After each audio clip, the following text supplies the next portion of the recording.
First में दिया था जो है कोलाइडी विलेन, और पास्ट सेकंड में जो दिया है वो उत्प्रेरण। तो अगला जो चैप्टर हम लोग पढ़ेंगे उत्प्रेरण के बारे में।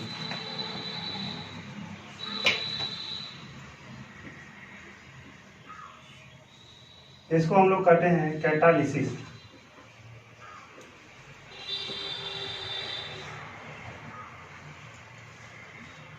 नेक्स्ट चैप्टर है, इसमें इस यूनिट के अंतर्गत जो पृष्ठ रसायन होता है उसमें है उत्प्रेरण। उत्प्रेरण क्या होता है उसके बारे में हम लोग पढ़ेंगे। तो सबसे पहले हम लोग बात करते हैं उत्प्रेरण प्रक्रिया क्या होती है। देखिए, उत्प्रेरण वह प्रक्रिया होती है जिसमें कोई पदार्थ जो है किसी रासायनिक अभिक्रिया को, जब हम क्या करता है, कोई पदार्थ किसी रासायनिक अभिक्रिया की दर को क्या करेगा, परिवर्तित कर देगा। जब कोई पदार्थ किसी रासायनिक अभिक्रिया की दर को परिवर्तित कर देता है तो उस पदार्थ को उत्प्रेरण, और वह प्रक्रिया क्या कहलाती है, उत्प्रेरण। देखिए, जब कोई पदार्थ किसी रासायनिक अभिक्रिया की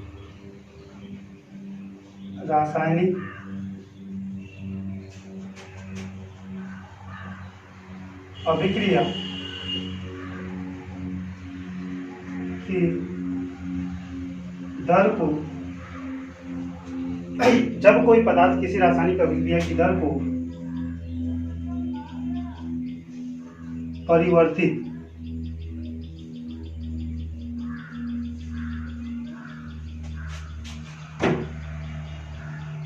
कर देता है तो उसे उत्प्रेरक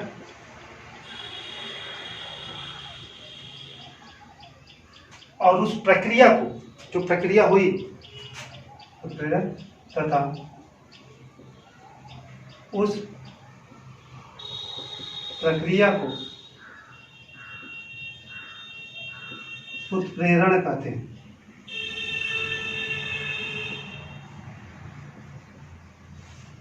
सुनिए, जब कोई पदार्थ किसी रासायनिक अभिक्रिया की दर को क्या कर देता है, परिवर्तित कर देता है। परिवर्तित में वो बढ़ा भी सकता है, घटा भी सकता है। परिवर्तित कर देता है तो उस पदार्थ को उत्प्रेरक यानी कैटलिस्ट, और उस प्रक्रिया को हम क्या कहते हैं, उत्प्रेरण या कैटालिसिस कहते हैं। जैसे देखिए, N2 + 3H2, N2 + 3H2 है, यह अभिक्रिया होता है, बनता है 2NH3। क्या बनता है, 2NH3। N2 + 3H2 = 2NH3 अभिक्रिया होती है और बनता है। लेकिन यह प्रक्रिया क्या होती है, बहुत स्लो होती है। उत्प्रेरण की प्रक्रिया क्या होती है, बहुत स्लो होती है। लेकिन जब इसी में कोई उत्प्रेरक मिला, उत्प्रेरक क्या है, जैसे Fe आयरन, जब आयरन उत्प्रेरक की उपस्थिति में कराते हैं तो इसकी दर क्या हो जाती है, बढ़ जाती है। यानी कि जो नाइट्रोजन और हाइड्रोजन के संयोग करने की दर है वो क्या होता है, थोड़ा तीव्र हो जाता है, जिससे नाइट्रोजन और हाइड्रोजन एक दूसरे में जल्दी से जुड़ते हैं। यानी प्रति सेकेंड अभिक्रिया की दर क्या हो जाती है, बढ़ जाती है। अर्थात अभिक्रिया की दर को परिवर्तित कर दिया तो इसी पदार्थ को हम क्या कहेंगे, उत्प्रेरक। इसको क्या कहेंगे, उत्प्रेरक। और ये जो पूरी प्रक्रिया है, यानी अभिकारक से लेकर जो हमारा उत्पाद बना, इस पूरी प्रक्रिया को हम क्या कहेंगे, उत्प्रेरण। फिर से एक बार सुन लीजिए, जब कोई पदार्थ किसी रासायनिक अभिक्रिया की दर को परिवर्तित कर देता है, जब कि कोई पदार्थ किसी रासायनिक अभिक्रिया की दर को क्या कर देता है, परिवर्तित कर देता है, तो उसे हम क्या कहते हैं, उस पदार्थ को उत्प्रेरक, और उस पूरी प्रक्रिया को उत्प्रेरण कहते हैं। जैसे नाइट्रोजन और हाइड्रोजन के संयोग से अमोनिया बनती है, बहुत धीमी गति से, लेकिन जब यही प्रक्रिया आयरन उत्प्रेरक की उपस्थिति, आयरन की उपस्थिति में कराई जाती है तो नाइट्रोजन और हाइड्रोजन के संयोग करने की दर क्या हो जाती है, बढ़ जाती है। इस प्रकार से नाइट्रोजन और हाइड्रोजन के संयोग से अमोनिया बनने की प्रक्रिया में आयरन एक उत्प्रेरक का कार्य करता है। इसी प्रकार से देखिए, H2 plus O2 equal to ये होता है 2H2। ठीक है, हाइड्रोजन और ऑक्सीजन परस्पर संयोग करते हैं तो जल बनता है। क्या बनता है? जल बनता है। लेकिन नॉर्मल कंडीशन में हाइड्रोजन और ऑक्सीजन जब बनते हैं के संयोग से जो जल बनने की प्रक्रिया होती है बहुत धीमी गति से होती है और इसको पूर्ण होने में कई महीनों या कई वर्षों तक का समय लगता है। इतनी स्लो गति से बनती है कि बहुत धीमी गति से बनती है। लेकिन यही क्रिया जब क्या होती है प्लेटिनम उत्प्रेरक की उपस्थिति में, प्लेटिनम उत्प्रेरक की उपस्थिति में जब कराते हैं तो यह प्रक्रिया बहुत तीव्र गति से होता है और जल्दी जल बन जाता है। इसमें उत्प्रेरक क्या करेगा कि उन दोनों पदार्थों को लड़ दे। जैसे देखिए प्लेटिनम की सतह है,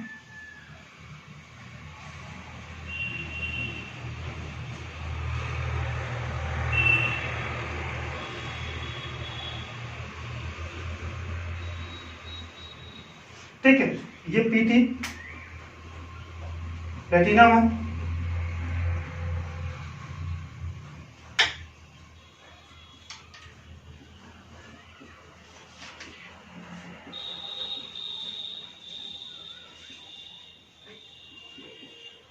प्लेटिनम के हमने उत्प्रेरक ले लिया।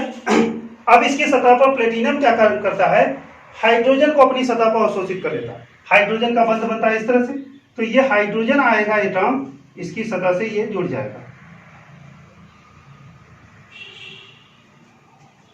जुड़ जाएगा, अधिशोषित हो जाता है। जैसा कि हमने पिछले चैप्टर में अधिशोषण के बारे में बताया था। अधिशोषण के बारे में जानना है तो पिछला वीडियो देख लीजिए। जो इसमें क्या है कि हाइड्रोजन जो है इसकी सतह पर अवशोषित हुआ, फिर उसके बाद ऑक्सीजन, ठीक है, ऑक्सीजन भी इसकी सतह पर क्या होगा अवशोषित होगा। अब ये जब दोनों पास पास हो जाते हैं तो धीरे धीरे आपस में ये क्या कर लेते हैं बंध बनाना शुरू करते हैं। जब ये दोनों आपस में बंध बनाते हैं और बन जाता है क्या H2O। जैसे ही H2O अणु बनता है, H2O अणु बनता है, ये प्लेटिनम के पृष्ठ से क्या हो जाते हैं पृथक हो जाते हैं और स्वतंत्र जल हो जाते हैं। और एक चीज याद रखिएगा, किसी भी रासायनिक अभिक्रिया में जो उत्प्रेरक होते हैं वो भाग लेंगे तो अभिक्रिया पूर्ण होने के बाद जिस रूप में लिए रहेंगे यानी जितना मात्रा में लिए रहेंगे सेम उसी मात्रा में हमको प्राप्त हो जाता है। यानी उत्पाद में वो मिलता नहीं, कार्य कराने के बाद वो क्या हो जाता है पृथक हो जाता है। जैसे हम बात करते हैं शादी विवाह में एक अगुआ की हम बात करते हैं। जैसे अगुआ होते हैं क्या करते हैं, लड़की पक्ष वाले से मिलेंगे, लड़की पक्ष वाला उससे जुड़ेगा, फिर लड़के पक्ष वाले से मिलेंगे, लड़का पक्ष उससे जुड़ेगा, उसके बाद धीरे धीरे दोनों के बीच बात कराएगा, शादी होगा, विवाह होगा। उसके बाद क्या होगा, वो जो अगुआ होगा धीरे से पीछे हट जाएगा, आप दोनों का रिश्तेदारी हो गया, आप दोनों एक साथ मिलकर रहिए। उसी प्रकार से क्या करता है ये उत्प्रेरक कार्य करता है यहाँ पर कि दो पदार्थों को लेता है, उन दोनों को मिलाएगा और वो फिर पृथक हो जाता है। यानी ये दोनों जब हाइड्रोजन और ऑक्सीजन जुड़े तो वो पृथक हो गया, उससे कुछ लेना देना नहीं रहेगा। जैसे हमने बताया कि अगुआ में होता है, अगुआ लड़की पक्ष और लड़के पक्ष दोनों से मिलते हैं और जब अभिक्रिया हो जाती है तो उसके बाद क्या हो जाते हैं, दोनों के बीच जब शादी हो जाती है तो वो धीरे से पीछे हट जाता है, बाद में कोई जानने वाला भी नहीं रह जाता है कि कौन अगुआ था कौन नहीं। इसी प्रकार से इसमें उत्प्रेरक की बात होती है, ठीक है। इसी तरह से एक और रिएक्शन एग्जाम्पल दिखा देते हैं। जैसे देखिए यहां पर SO2 प्लस O2 ये बनता है 2SO3 यानी बैलेंसिंग कर दें, ठीक है। तो इसमें क्या होता है कि नाइट्रिक ऑक्साइड उत्प्रेरक का कार्य करता है। क्या करता है, नाइट्रिक ऑक्साइड उत्प्रेरक का कार्य करता है। इस प्रक्रिया को हम बताने के लिए थोड़ा सा हम बता रहे हैं, इस रिएक्शन को मिटा रहे हैं। इस प्रक्रिया में क्या होता है कि ये दूसरे विधि द्वारा थोड़ा सा होता है। इसमें सबसे पहले जो है नाइट्रिक ऑक्साइड जो है वो क्या काम करेगा, ऑक्सीजन के साथ जुड़ेगा। किसके साथ, ऑक्सीजन के साथ जुड़ेगा और बना लेगा NO2। क्या बना लेगा, NO2। अब ये NO2 SO2 के साथ क्रिया करेगा, SO2 प्लस NO2 और बन जाएगा हमारा SO3। अगर बैलेंसिंग करना है तो यहाँ पर 2 SO लेंगे, 2 NO बना है, तो 2 प्लस 2 NO, यानी हमारा उत्प्रेरक क्या होगा पृथक। यहाँ क्या है, उत्प्रेरक अभिकारक फर्स्ट ठीक, अभिकारक सेकेंड, यहाँ क्या होगा उत्प्रेरक, और ये क्या हो जाएगा उत्पाद। ये पहला एग्जाम्पल, दूसरा एग्जाम्पल, तीसरा एग्जाम्पल। उत्प्रेरक समझ आया? फिर से एक बार देखना है, देख लीजिए। जब कोई पदार्थ किसी रासायनिक अभिक्रिया की दर को परिवर्तित कर देता है, यानी बदलने में देखिए दोनों की स्थिति हो सकती है, घट भी सकती है, बढ़ भी सकती है अभिक्रिया की दर। तो बदल दे तो उसे हम क्या कहते हैं उत्प्रेरक, और उस पूरी प्रक्रिया को क्या कहते हैं उत्प्रेरण कहते हैं। देखिए जैसे हम बात करते हैं नाइट्रोजन और हाइड्रोजन परस्पर संयोग करके क्या बनाते हैं अमोनिया बनाते हैं, जिसके लिए आयरन क्या करता है एक उत्प्रेरक का कार्य करता है। आयरन की उपस्थिति में जब यह प्रक्रिया कराई जाती है तो प्रक्रिया की दर क्या हो जाती है तीव्र हो जाती है। इसी प्रकार से हाइड्रोजन और ऑक्सीजन संयोग करके जल बनाते हैं, लेकिन प्रक्रिया क्या होती है स्लो। हमको तीव्र कराना होता है तो प्लेटिनम क्या कर लेते हैं एक उत्प्रेरक की तरह कार्य करते हैं। इसी तरह से SO2 सल्फर डाइऑक्साइड ऑक्सीजन के साथ क्रिया करता है तो SO3 बनाता है, लेकिन यह प्रक्रिया स्लो होती है। लेकिन जब यही प्रक्रिया नाइट्रिक ऑक्साइड की उपस्थिति में कराई जाती है तो क्या करता है नाइट्रिक ऑक्साइड की उपस्थिति में SO2 और ऑक्सीजन के द्वारा जो है SO2 का ऑक्सीकरण SO3 में ऑक्सीजन द्वारा जो है तीव्र गति से होता है। इसमें सबसे पहले नाइट्रिक ऑक्साइड क्या करता है ऑक्सीजन के साथ क्रिया करता है, नाइट्रोजन डाइऑक्साइड बनाता है, NO2 बनाता है। फिर NO2 जो है SO2 के साथ क्रिया करके SO3 बनाता है और नाइट्रिक ऑक्साइड क्या हो जाते हैं पृथक हो जाते हैं। इसमें अब हम लोग बात करेंगे थोड़ा सा उत्प्रेरक के बारे में विशेष। उत्प्रेरक जो होते हैं उत्प्रेरक किसी रासायनिक अभिक्रिया की दर को क्या कहते हैं बढ़ा देते हैं या घटा देते हैं। एक चीज और होता है उत्प्रेरक किसी रासायनिक अभिक्रिया को कभी प्रारंभ नहीं करते, कभी भी रासायनिक अभिक्रिया को प्रारंभ नहीं करते। जब कोई रासायनिक अभिक्रिया हो रही होगी तो उसी अभिक्रिया को क्या कर देते हैं बढ़ा देते हैं। ठीक है, यानी जैसे अगुआ अपनी शादी खुद नहीं करेंगे, किसी के करने लायक होगा तभी उसका कराते हैं। ठीक है, मतलब घर वाले उसके जो है मतलब लड़की पक्ष वाले लड़का और लड़का पक्ष वाले लड़की जब खोज रहे होंगे तो वो ले जाकर तभी मिलाता। ऐसा नहीं कि नहीं जब जो है करिए। ठीक है, जब कोई नहीं चाहेगा कराना तो उसको नहीं वो करा सकेगा। यानी जब कोई अब दो पदार्थ आपस में अभिक्रिया नहीं करना चाहे तो उत्प्रेरक लाख कोशिश करेगा उसके बीच अभिक्रिया नहीं करा सकेगा। जैसे दोनों पक्ष वाले जब लाख कोशिश करें कि नहीं हमको नहीं करना है तो वो शादी नहीं करा सकता, कुछ भी हो जाएगा। ठीक है, अब हम लोग बात करेंगे उत्प्रेरण के प्रकार की।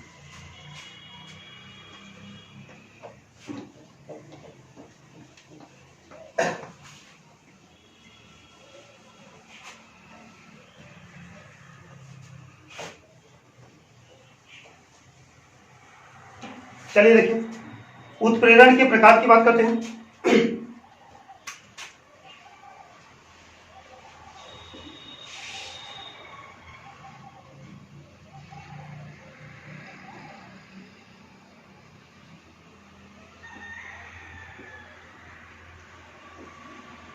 Types of catalysis. तो देखिए उत्प्रेरण की जो प्रकार की बात करते हैं तो उत्प्रेरण दो प्रकार के होते हैं। उत्प्रेरण कितने प्रकार के होते हैं दो प्रकार। कौन कौन से होते हैं? एक होता है समांगी उत्प्रेरण,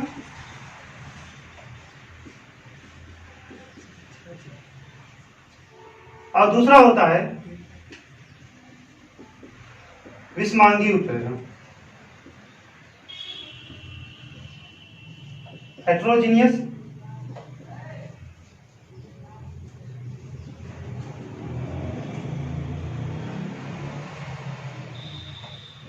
और इसको कहते हैं होमोजीनियस।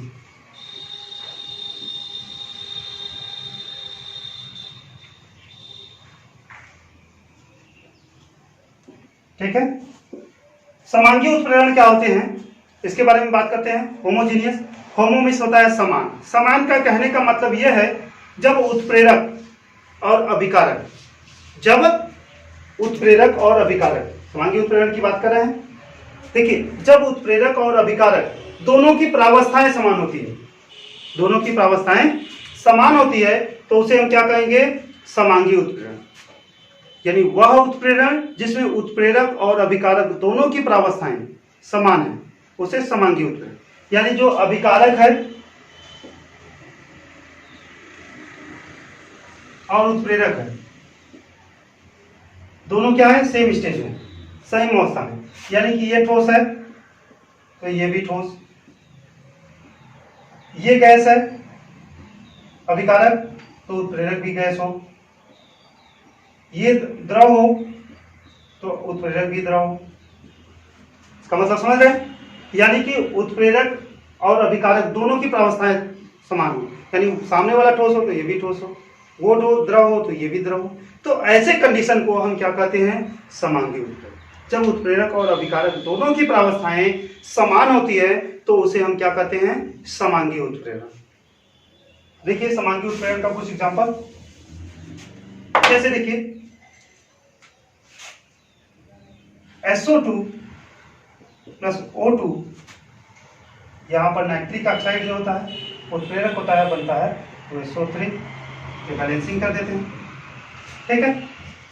तो यहां पर देखिए जो अभिकारक है ये किस अवस्था में है, गैस अवस्था में। किस अवस्था में, गैस। ये भी गैस होता है और नाइट्रिक ऑक्साइड भी क्या होता है, गैस।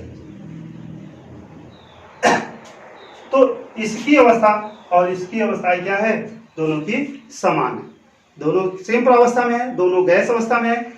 ये हमारा अभिकारक हो गए, ये उत्प्रेरक हो गए।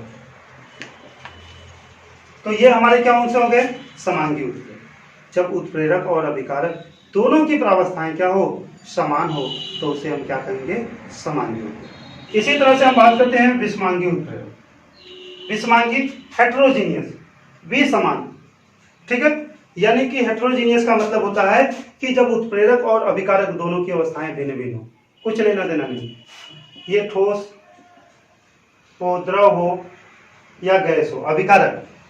उसी तरह से उत्प्रेरक भी हो, ठोस हो, द्रव हो, गैस हो, कोई बाउंडेशन नहीं, ठीक है, लेकिन समान नहीं होना चाहिए। मतलब अभिकारक ठोस है तो वो द्रव या गैस भी हो सकता है, अभिकारक जो है गैस द्रव है तो वो ठोस या गैस हो सकता है, अभिकारक हमारा गैस है तो ठोस या द्रव हो सकता है। यानी कि जब उत्प्रेरक और अभिकारक दोनों की प्रावस्थाएं भिन्न भिन्न हो, यानी या तो ठोस हो सकता है, द्रव भी हो सकता है, गैस भी हो सकता है, भिन्न भिन्न हो, तब उसे हम क्या कहते हैं, विषमांगी उत्प्रेरण। वह उत्प्रेरण जिसमें अभिकारक और उत्प्रेरक दोनों की प्रावस्थाएं भिन्न भिन्न होती हैं उसे हम क्या कहते हैं, विषमांगी उत्प्रेरण कहते हैं। जैसे देखिए N2 plus 3H2 equal to iron उत्प्रेरक सॉलिड स्टेट में होता है 2NH3। तो देखिए नाइट्रोजन किस अवस्था में होता है, गैस अवस्था में, हाइड्रोजन भी गैस अवस्था में। ये हमारे क्या है, रिएक्टेंट, अभिकारक, क्या है, अभिकारक। नाइट्रोजन और हाइड्रोजन दोनों क्या है, गैस अवस्था में, लेकिन उत्प्रेरक हमारा क्या है, ठोस अवस्था में। उत्प्रेरक क्या है, ठोस अवस्था में। तो दोनों की प्रावस्थाएं क्या हुई, भिन्न भिन्न हुई, तो ये क्या हुआ, विषमांगी उत्प्रेरण। यानी वह उत्प्रेरण जिसमें अभिकारक और उत्प्रेरक दोनों की प्रावस्थाएं भिन्न भिन्न हो उसे हम विषमांगी उत्प्रेरण कहते हैं। इसी प्रकार से एक और एग्जांपल जो है H2 वाला, H2 प्लस O2 प्लेटिनम उत्प्रेरक बनता है 2H2O या H2O। ये सॉलिड स्टेट में, ये गैस अवस्था में, और ये भी क्या हो, गैस। तो दोनों की प्रावस्थाएं क्या है, भिन्न भिन्न। तो चलिए देखिए अभी तक जो है यहाँ पे हम लोगों ने बात किया विषमांगी उत्प्रेरण की। ये भी गैस है, ये भी गैस है, अभिकारक दोनों क्या है, गैस अवस्था, लेकिन उत्प्रेरक हमारा क्या है, ठोस अवस्था। तो यहाँ तक हम लोगों ने बात किया उत्प्रेरण के प्रकार। अगले पार्ट में हम लोग बात करेंगे उत्प्रेरक के प्रकार। उत्प्रेरक कैटलिस्ट के प्रकार थोड़ा सा आउटलाइन दे देते हैं। उत्प्रेरक जो होते हैं यहाँ पर हम लोग पढ़ेंगे 4 प्रकार के होते हैं। कौन कौन से, धनात्मक उत्प्रेरक, दूसरा ऋणात्मक उत्प्रेरक, धनात्मक उत्प्रेरण, ऋणात्मक उत्प्रेरण, और जो होता है स्व उत्प्रेरण,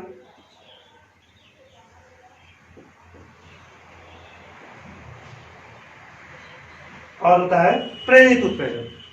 क्या होता है? प्रेरित उत्प्रेरक। तो चलिए, थैंक यू। आज के पार्ट में यहीं तक।